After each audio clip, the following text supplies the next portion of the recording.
Welcome student. Today we will start with Grignard reagent. Okay, Grignard reagent general formula RMgX Grignard reagent. Okay, Grignard reagent क्या है? एक organometallic compound है. कल भी हमने ये बात की थी कि ऑर्गेनोमेटालिक कंपाउंड है. क्यों? R ग्रुप और Mg कार्बन और जो मेटल है उसके बीच में क्या है? यहाँ पे डायरेक्ट बॉन्ड है. तो ग्रिग्नार्ड रिएजेंट क्या आपका ऑर्गेनोमेटालिक कंपाउंड है, because metal directly connected to carbon atom. Okay, और दूसरा जो करेक्टरिस्टिक है ग्रिग्नार्ड रिएजेंट की, इसको क्या बोला जाता है? अम्पलोंग रिएजेंट बोला जाता है. अम्पलोंग रिएजेंट इसलिए क्यों? Reversible of polarity, reversal of polarity होता है यहाँ पे, क्योंकि जनरली आप बार बार देखते हैं कार्बोकैटायन के केस में भी कार्बन के ऊपर क्या होता है? पॉजिटिव चार्ज होता है. But in case of Grignard reagent यहाँ पे कार्बन के ऊपर क्या होता है? नेगेटिव चार्ज होता है. नेगेटिव चार्ज क्यों होता है इसके ऊपर? क्योंकि मेटल क्या होती है? हाईली इलेक्ट्रोपॉजिटिव इन नेचर होती है, और जिसके चलते क्या होता है? कार्बन के ऊपर क्या आ जाता है? नेगेटिव चार्ज आ जाता है. Okay, because metal is highly electropositive in nature. तो इसी के चलते इसको क्या बोला जाता है? रिवर्सल ऑफ पोलैरिटी बोला जाता है. ग्रिग्नार्ड रिएजेंट को अम्पलोंग रिएजेंट भी बोला जाता है और रिवर्सल ऑफ पोलैरिटी भी बोला जाता है. Okay, method of preparation of Grignard reagent: RX alkyl halide plus magnesium metal in presence of dry ether gives to RMgX. Okay, ये क्या है? ग्रिग्नार्ड रिएजेंट की मेथड ऑफ प्रिपरेशन है. एल्काइल हैलाइड की जब मैग्नीशियम के साथ रिएक्शन कराई जाती है ड्राई ईथर की प्रेजेंस में. ड्राई ईथर का मतलब क्या है? Moisture free ether. मॉइस्चर नहीं होना चाहिए, ठीक है. ईथर कैसा होना चाहिए आपका? मॉइस्चर फ्री ईथर होना चाहिए. तो क्या देता है? ग्रिग्नार्ड रिएजेंट की फॉर्मेशन देता है RMgX. अब इसका मैकेनिज्म है भाई, मैकेनिज्म अब तक जो ग्रिग्नार्ड रिएजेंट का मैकेनिज्म है वो सर्टेन नहीं है. तो कुछ बुक में क्या है? आयनिक मैकेनिज्म एक्सप्लेन कर रखा है, और कुछ बुक में क्या है? फ्री रेडिकल मैकेनिज्म एक्सप्लेन कर रखा है. तो दोनों आप देख लो, बहुत ही सिंपल मैकेनिज्म है इसके. देखो क्या है? एल्काइल हैलाइड RX है. RX है, this bond is highly polar in nature. Okay, R is alkyl group और X इज हैलोजन. ओके, तो ये बॉन्ड क्या होता है? हाईली पोलर इन नेचर होता है. तो जब भी ब्रेक डाउन होगा तो क्या देगा? R के ऊपर पॉजिटिव और X के ऊपर क्या देगा? नेगेटिव देगा. क्यों? हैलोजन क्या होती हैं? इलेक्ट्रो नेगेटिव इन नेचर होती हैं, तो इसलिए क्या करेंगे? नेगेटिव चार्ज को ऑक्युपाई करना चाहेंगे. ओके, सेकंड रिएक्शन किसके साथ कराई जा रही है? मैग्नीशियम के साथ कराई जा रही है. तो मैग्नीशियम क्या है? मेटल है, हाईली इलेक्ट्रोपॉजिटिव इन नेचर है, तो क्या करेगा? इलेक्ट्रॉन लॉस कर देगा. 2 इलेक्ट्रॉन लॉस करने के बाद इसकी क्या हो जाती है? स्टेबल कॉन्फ़िगरेशन बन जाती है. तो क्या देगा? मैग्नीशियम 2 पॉजिटिव देगा.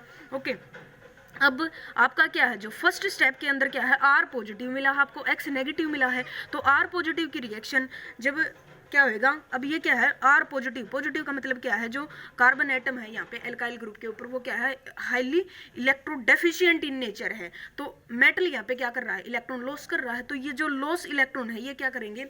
R के साथ कंबाइन हो जाएंगे. R पॉजिटिव के साथ जब कंबाइन हो जाएंगे 2 इलेक्ट्रॉन, यहाँ से 1 इलेक्ट्रॉन तो इस पॉजिटिव चार्ज को ओवरकम कर देगा. ओके, और फिर 1 इलेक्ट्रॉन बचेगा, तो वो क्या देगा? R के ऊपर नेगेटिव चार्ज मिल जाएगा आपको. ओके, R के ऊपर क्या मिलेगा? Negative charge. अब R नेगेटिव की रिएक्शन जब Mg2 positive plus X negative के साथ होती है तो किसकी फॉर्मेशन होएगी? RMgX की फॉर्मेशन होएगी. ये क्या था? सिंपल सा मैकेनिज्म था किसका? ग्रिग्नार्ड रिएजेंट का. सेकंड, ऐसे ही क्या है? फ्री रेडिकल मैकेनिज्म है इसका. RX 2 मॉलिक्यूल लिए हैं किसके? एल्काइल हैलाइड के. इस मैकेनिज्म के अंदर RX plus Mg plus RX लिया, तो यहाँ से क्या मिलेगा? मैग्नीशियम क्या है? पॉजिटिव है, इलेक्ट्रोपॉजिटिव इन नेचर, और हैलोजन के ऊपर क्या होता है? नेगेटिव चार्ज होता है. तो जब भी रिएक्शन होगी क्या निकल जाएगा? यहाँ पे स्टेबल स्पीसीज MgX2 की फॉर्म के अंदर क्या हो जाएगा? लिविंग ग्रुप के फॉर्म के अंदर निकल जाएगा ये, और मिलेगा क्या? यहाँ से RR एल्केन की फॉर्मेशन हो जाएगी. ठीक है, नेक्स्ट स्टेप के अंदर क्या है? MgX2 की रिएक्शन किसके साथ? मैग्नीशियम मेटल के साथ होगी. तो क्या बनेगा? 2MgX. ओके, एक Mg इधर है, एक Mg इधर है, तो क्या बन जाएगा यहाँ पे? 2MgX. और ये बॉन्ड क्या करेगा? यहाँ पे रेडिकल फॉर्मेशन बन जाएगी. मैग्नीशियम मेटल के साथ रिएक्शन कराओगे तो क्या बन जाएगा? यहाँ पे रेडिकल बन जाएगा. अब फर्स्ट स्टेप के अंदर आपका क्या था? RX था, RX की रिएक्शन किसके साथ कराई है आपकी, यहाँ पे MgX रेडिकल है। अब ये रेडिकल है, रेडिकल रिएक्शन क्या होता है, रेडिकल बहुत ही अनस्टेबल स्पीसीज होते हैं, तो MgX रेडिकल है तो तुरंत ही क्या करेगा, यहाँ से X को क्या कर लेगा, कैप्चर कर लेगा हेलोजन को, और क्या बन जाएगा, MgX2 as a living species बन जाएगी, और R के ऊपर क्या आ जाएगा, रेडिकल आ जाएगा, मतलब एल्काइल रेडिकल की फॉर्मेशन हो जाती है इसके केस में। तो एल्काइल रेडिकल की फर्दर रिएक्शन यहाँ पे एक तो इधर इस स्टेप के अंदर कंज्यूम हो गया MgX रेडिकल, तो जो सेकंड MgX रेडिकल है उसकी रिएक्शन R रेडिकल के साथ होती है, तो क्या बनेगा, RMgX बन जाएगा, रेडिकल रेडिकल कंबाइन हो जाएंगे और formation of Grignard reagent occur. Okay, तो ये जनरल 2 मेथड ऑफ प्रिपरेशन है इसके आयनिक मैकेनिज्म से और क्या है, फ्री रेडिकल मैकेनिज्म से। उसके बाद क्या है, ग्रिग्नार्ड रिएजेंट है कि रिएक्शन के अंदर जनरली जो सोलवेंट है वो क्या यूज किया जाता है, जनरली क्या यूज किया जाता है, ड्राई ईथर यूज किया जाता है। कुछ केस के अंदर क्या करते हैं हम, टेट्रा हाइड्रोफ्यूरान भी यूज किया जाता है, बट जो मेनली जो रिएक्शन है वो क्या है, किसकी प्रेजेंस में होती है, ड्राई ईथर की प्रेजेंस के अंदर होती है, that is moisture free ether की प्रेजेंस के अंदर रिएक्शन अकर करती है ग्रिग्नार्ड रिएजेंट की। उसके बाद जो स्ट्रक्चर है ग्रिग्नार्ड रिएजेंट की, ईथर सॉल्यूशन के अंदर ग्रिग्नार्ड रिएजेंट टेट्राहेड्रल फॉर्म, ये कैसी स्ट्रक्चर है इसकी, टेट्राहेड्रल फॉर्म के अंदर क्या करता है, अक्कर करता है। जैसे क्या है, RMgX है, इधर से R के साथ बॉन्ड है, X के साथ बॉन्ड है, और Mg का फिर किसके साथ है, ईथर के ऑक्सीजन के साथ बॉन्ड है, और इधर से क्या है, ईथर के ऑक्सीजन के साथ है। तो इस टाइप से क्या होती है, इसकी टेट्राहेड्रल स्ट्रक्चर अक्कर करती है। 2 तरह की स्ट्रक्चर है इसकी, और जो ईथर सॉल्यूशन के अंदर है ग्रिग्नार्ड रिएजेंट है वो एक इस तरह की इक्विलिब्रिया भी शो करता है जिसको स्लैंक इक्विलिब्रिया बोला जाता है। जैसे कि 2RMgX, 2 ग्रिग्नार्ड रिएजेंट के जो मॉलिक्यूल हैं वो आपस में इक्विलिब्रिया शो करेंगे, तो क्या फॉर्मेशन कर जाता है, R2Mg प्लस MgX2, ये लेविस एसिड की फॉर्मेशन हो जाती है। ओके, MgX2 क्या है, लेविस एसिड है। इस इक्विलिब्रिया को क्या बोला जाता है, स्लैंक इक्विलिब्रिया बोला जाता है। ग्रिग्नार्ड रिएजेंट ईथर सॉल्यूशन के अंदर शो करता है, इस रिएक्शन इस इक्विलिब्रिया को शो करता है। और जो इसकी स्ट्रक्चर है वो जो सेकंड स्ट्रक्चर दी गई है ग्रिग्नार्ड रिएजेंट की वो कुछ इस तरह है आपकी। ये तो टेट्राहेड्रल स्ट्रक्चर अभी बताई थी कि RMgX और OC2H5 दैट इज ईथर के साथ क्या बनाता है, टेट्राहेड्रल स्ट्रक्चर शो करता है। और दूसरी जो है इक्विलिब्रिया, जब ये बना रहा है इक्विलिब्रिया के अंदर क्या आ जाता है, हेलोजन क्या है, ब्रिज की फॉर्म के अंदर अक्कर करते हैं, तो क्या बन जाएगा RMgR, और हेलोजन क्या हो जाएगा, ब्रिज, और इसके साथ इस टाइप से ब्रिज एड स्ट्रक्चर दिखाई देती है ग्रिग्नार्ड रिएजेंट की, RMg RXX Mg OC2H5 की ट्वाइस, OC2H5 की ट्वाइस। ओके, ये 2 तरह की स्ट्रक्चर है ग्रिग्नार्ड रिएजेंट की। अब जो आपने देखा है मैकेनिज्म के अंदर जो ग्रिग्नार्ड रिएजेंट की रिएक्शन कैसी रिएक्शन है, रेडॉक्स रिएक्शन है। क्यों, गेन और लॉस ऑफ इलेक्ट्रॉन यहाँ पे क्या हो रहा है, अक्कर करता है, तो रेडॉक्स रिएक्शन है। और जो बॉन्ड है ग्रिग्नार्ड रिएजेंट के अंदर किसके बीच में, R के बीच में और Mg के बीच में, एल्काइल ग्रुप के बीच में और मैग्नीशियम के बीच में जो बॉन्ड है वो क्या होगा, हाईली पोलर बॉन्ड होएगा, पोलर कोवलेंट बॉन्ड होएगा, जो कि क्या है, रिएक्शन इजीली शो करता है ड्राई ईथर के प्रेजेंस के अंदर।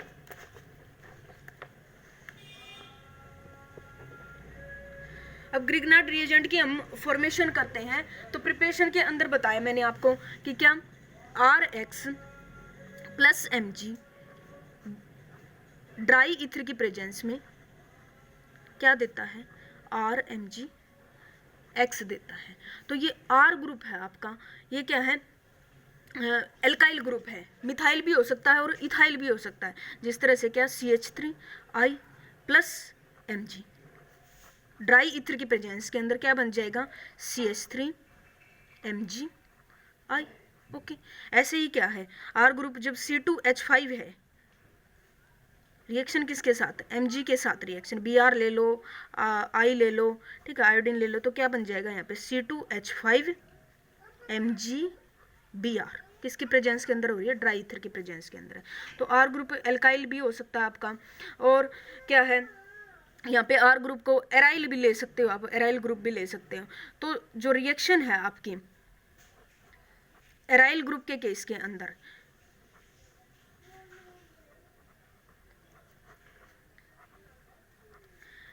क्या फॉर्मेशन होएगा यहाँ पे, MgBr की फॉर्मेशन हो जाएगी। जब एराइल ग्रुप है ना, एराइल ग्रुप के केस में ड्राई ईथर जब हम सोलवेंट लेते हैं तो रिएक्टिविटी क्या होती है, स्लो होती है। क्यों, यहाँ पे जो बेंजीन रिंग है, बेंजीन रिंग के साथ ये जो बॉन्ड है कार्बन का इस हेलोजन के साथ जो बॉन्ड है, तो उसके केस में क्या होता है, पार्शियली डबल बॉन्ड करेक्टर आ जाता है। तो डबल बॉन्ड करेक्टर आ जाता है, तो जिसके चलते क्या करता है हमें, क्या करना पड़ता है, हमें सोलवेंट को चेंज करना पड़ता है। तो जब एराइल ग्रुप हो जाता है, एराइल हो या विनाइल हो, उनके केस में क्या हो जाता है, C और X के बीच में पार्शियली डबल बॉन्ड करेक्टर हो जाता है, जिससे क्या होती है, उसकी रिएक्टिविटी स्लो होती है। तो उस रिएक्टिविटी को इंक्रीज करने के लिए हम क्या करते हैं, टेट्राहाइड्रोफ्यूरान एज ए सोलवेंट यूज करते हैं। मोस्टली तो ड्राई ईथर में ही होती है, बट जो एराइल और विनाइल हैलाइड है उसके केस में हम क्या करते हैं, टेट्राहाइड्रोफ्यूरान और उसके साथ क्या कर देते हैं, हम हीट कर देते हैं। जो जैसे विनाइल हैलाइड है उसके केस में अगर हम मैग्नीशियम और ड्राई ईथर के साथ रिएक्शन कराएंगे तो कोई रिएक्शन अकर नहीं होती, और होगी भी तो क्या मिलती है, लो यील्ड के अंदर मिलती है, जो कि क्या है, सिग्निफिकेंट नहीं है। ओके, तो मोस्टली जो एराइल के केस में और विनाइल के केस में हम क्या करते हैं, tetrahydrofuran THF as a solvent use किया जाता है। ओके, ये तो थे सोलवेंट की बात हुई। फिर क्या है, रिएक्टिविटी। अब एल्काइल हैलाइड की रिएक्टिविटी का भी आपको पता होना चाहिए कि क्या ऑर्डर है ग्रिग्नार्ड रिएजेंट फॉर्मेशन के लिए, ठीक है। तो RI सबसे ज़्यादा किसका ऑर्डर होता है, रिएक्टिविटी RI का, फिर RBr का, फिर RCl का, फिर RF का। क्यों, RF बॉन्ड तो क्या होता है, वेरी स्मॉल बॉन्ड लेंथ होती है, तो इजीली क्या है, ब्रेक डाउन नहीं हो पाता। इसलिए जो रिएक्टिविटी ऑर्डर है क्या मिलेगा, जो ये पोलर नेचर है RI का और RBr का, RCl का और RF का, ये क्या होता है, रिएक्टिविटी ऑर्डर होता है। तो सिंपल सा आज थोड़ा सा बहुत ज़्यादा नहीं बताया है, क्या बताया है, मेथड ऑफ फॉर्मेशन बताया है, किस तरह से प्रिपरेशन की जाती है, रिएक्टिविटी ऑर्डर क्या है आपका हेलोजन का, ठीक है। ऐसे ही जैसे क्या है, Grignard reagent primary secondary tertiary alkyl halide ले लें, तो जैसे जैसे नंबर ऑफ कार्बन एटम बढ़ते जाएंगे रिएक्टिविटी ऑर्डर क्या होता जाएगा, घटता चला जाएगा। किसके लिए, ग्रिग्नार्ड रिएजेंट की फॉर्मेशन के लिए। जैसे टर्शरी है, सेकेंडरी है, प्राइमरी है, तो जो रिएक्टिविटी ऑर्डर होगा वो क्या होगा, प्राइमरी सबसे ज़्यादा, फिर सेकेंडरी, फिर टर्शरी। ओके, कार्बन जितने ज़्यादा कार्बन एटम बढ़ते चले जाएंगे तो ग्रिग्नार्ड रिएजेंट के टुवार्ड्स फॉर्मेशन के लिए क्या होता चला जाएगा, रिएक्टिविटी ऑर्डर कम होता चला जाएगा। प्राइमरी का सबसे ज़्यादा होता, सेकेंडरी का, फिर टर्शरी का। Okay, thanks for cooperation.